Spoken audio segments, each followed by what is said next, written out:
friends, Allison Ramirez here, Christian author, editor, and content creator, here today to talk to you about the various pros and cons and neutral points between traditional publishing and self-publishing, so you can determine which one is going to be best for you and your particular book and lifestyle. So let's go ahead and dive right in. Okay, so to start off, I have my little list here. I also am wearing my, I don't know if you can tell, it says writer's block, and then it says when your imaginary friends won't talk to you. I'm in the throes of book 2 edits in my fiction trilogy, and I am experiencing some real writer's block with a few of my characters. So that's why I'm wearing this shirt today. So my experience is that to date I have self-published 2 books. One is a nonfiction book and the other is a fiction book. I pursued traditionally publishing when I first began my journey as an author. I started really looking into my publishing options, I would say, back in early 2021, and I actually queried my manuscript to a couple publishers, actually probably maybe like 7 or so. And querying is just when you basically put together like your manuscript kind of evaluation, or usually the publishers will tell you that they want you to send like some sample chapters, or they might have some questions that you fill out, like how are you going to market your book, what's your background, what's your expertise in this topic, that sort of thing. And then you would basically submit all the forms and paperwork to the publisher, and you'd hope that you'd hear a positive response back, that they either want to look deeper into your manuscript, maybe seeing the whole book, or they want to offer you a publishing deal. So that process in and of itself of querying your manuscript can take weeks, because it can take, you know, days, if not weeks, to even prepare all of your materials that the publisher wants to see. And then it could take even more weeks or months to even hear back from the publisher, depending on how many submissions they have to look through. And so I started off with that in early 2021, and by mid-2021, I had either received rejection letters or no responses at all. And so I kind of said to myself, well, it's been about 6 months, I've really gotten nowhere with traditional publishing, so I can either continue to keep trying to query my manuscript, and at that point I had really reached out to all the publishers that I felt like would even remotely fit with my book, and since they had all rejected me or not gotten back to me, I started looking into the self-publishing route. So when I went into this, I didn't immediately think self-publishing, and I think that's what a lot of people assume when they write a book, that they're just going to get it published through a publisher traditionally, because indeed that has been the dominant primary way of becoming an author for probably hundreds of years. It's really, I'd say, only in the past maybe like 5 to 10 years that self-publishing in a like professional format has really taken off. Self-publishing might not have been taken very seriously in the past couple decades, but self-publishing, I would say it is now a very reputable, serious, authentic route to go. So I don't want any of you viewers to think that self-publishing is not professional or it's not like a good route to go, because it very much is. I know several people who have made thousands and thousands of dollars by self-publishing their books, and it has been a very successful and lucrative path for them. So no longer is self-publishing unprofessional. Of course, it could be if you don't go through all the proper channels, you know, you don't get your book obviously like edited and good cover, all that stuff.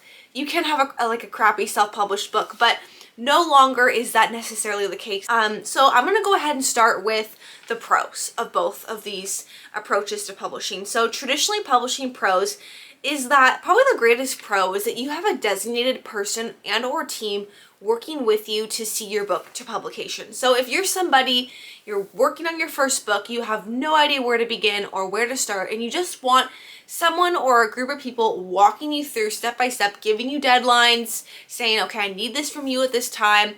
You know, they're going to go through your manuscript, they're going to edit it, they're going to work on the cover, they're going to basically hand hold you through the process and make sure that you stay on task and meet your deadlines.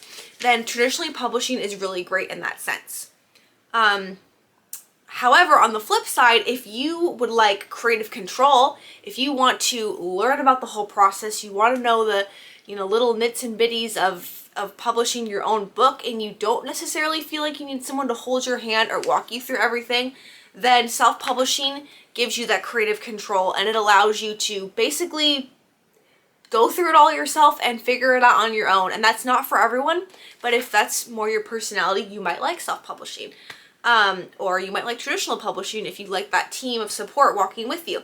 At the same time, I will say with self-publishing, there are so many different organizations and groups that can basically walk with you. So like, for example, I recently joined, it's called the Fiat Self-Publishing Academy, and it's specifically helping Catholic authors learn about and self-publish their books. And there's so much community there, mentorship, small groups, coaches. So just because you're self-publishing doesn't mean that you're automatically alone. You can have that support and that community with other authors. Just traditionally publishing, it's more like readily available and right there to you. Just a nature of that process. Another pro to traditional publishing is that you can save on your book creation costs. I could be wrong, but I'm pretty sure that if a publisher wants to go with you and they want to publish your book, then there really isn't any upfront cost to you. So they'll design the cover, they'll edit your book, and you won't have to worry about any of those expenses. Versus if you're self-publishing, you're going to have to find and hire someone to make your cover. You're going to have to find and hire someone to edit if you're going down that path. Formatting your book, there's a lot more upfront expenses that you're not going to have to worry about if you traditionally publish. However, on the flip side to that, because you're having all these other people basically doing that work for you, you have lower royalties when you traditionally publish. So for example, a lot of people don't realize how little authors actually make on a book. So for example, if you're on Amazon and you see a book that's going for $15, let's say, the actual author is probably only making like $5 off of that sale. So even though you as the buyer basically like paid $15, it's not like the author's getting $15. There is a cut that goes to the distributor, Amazon, Barnes & Noble. There's a cut that goes to whoever's printing the book. So your take home is probably, you're lucky to get a third of what you're actually selling the book at. It's even lower if you're traditionally publishing. You might only get $2 or $3 off of a $15 book, because now you're not only having to pay your publisher, but you're having to pay everybody that helped you out get your book published, your cover designer, your editor. So in the long run, you might actually make more money off of your individual book sales, self-publishing, than you would traditionally publishing. Let's see. Okay, now we're getting from the pros to the cons. So a con of traditional publishing is that the turnaround time, like if you want to see your book in print like within a year, that's probably not going to happen if you're traditionally publishing, because a lot of these publishers, they have already like basically put together their list of when they're going to publish books, and so they might accept your manuscript and say, yes, we're going to publish your book, but it might not actually be in print for another 3 years, because you have to wait for all these other authors that are ahead of you to get their books out. Versus if you're self-publishing, your timeline is your own. If you want to like get your book out in 3 months and you can do it, go ahead. If it takes you longer, it takes you longer, but you're not like locked into having to wait a certain number of months or years because of whatever publishing schedule the traditional publishers are on. So that's more freedom in the publishing timeline, as well as when you self-publish, you retain a lot more of your rights. So obviously, if you're traditionally publishing the book, maybe your traditional publisher says, you can't do this, or you can't publish here, or or you can't market your book, whatever. They might have limitations on you. But if you're self-publishing, you're basically the publisher, so you can pretty much do what you want to do, more or less, with your where you sell, market, promote your. Now we're kind of moving away from pros and cons to just I guess I kind of call it neutral points, because depending on who you are, some of these points might be considered pros or cons for either option, depending on how you look at it. So for example, I wrote that with traditional publishing, the books have to fit within a specific vision, because depending on the publisher, they might be looking for, say, historical romance books. But if you're writing sci-fi fantasy, it's not going to mesh. You might have a great sci-fi fantasy book, but if the publisher's looking for historical fiction, they're not going to want to go with you because your book doesn't fit their vision. So if your book fits the vision, that's great to go with a traditional publisher, but if it doesn't, you might be have to do self-publishing just because your book could have a great story, but it's not what that publisher is looking for. I also wanted to mention that with traditional publishing, the traditional publishers are really taking a risk on you because they don't want to go to all this effort of designing your book, getting it ready, and then have sales flop, right? That's going to look bad on them, and they're not going to be able to keep their publishing business going if they're not selling books. And so because of that, the publishers are going to be that much more scrutinous, and they're going to be really picky on who they want to go with because, you know, they're taking a risk. And so unfortunately, if you're a new author, if you don't have a really good social media following, if you're not some sort of an influencer, they're probably not going to go with you, as sad as that is, just because they don't know you, and that's, you know, you don't really have anything showing that a likelihood that you're going to be able to sell a lot of books. And so for me, when I was rejected by a lot of those publishers, I think that was the main reason, because I was a newbie coming into this. Versus if you're self-publishing, like, you could be a super seasoned self-publisher, or you could be brand new, and you can both succeed and you can both do that. And there's so many ways to succeed in that way, versus you might not ever even get your foot in the door with a traditional publisher just because you're starting out.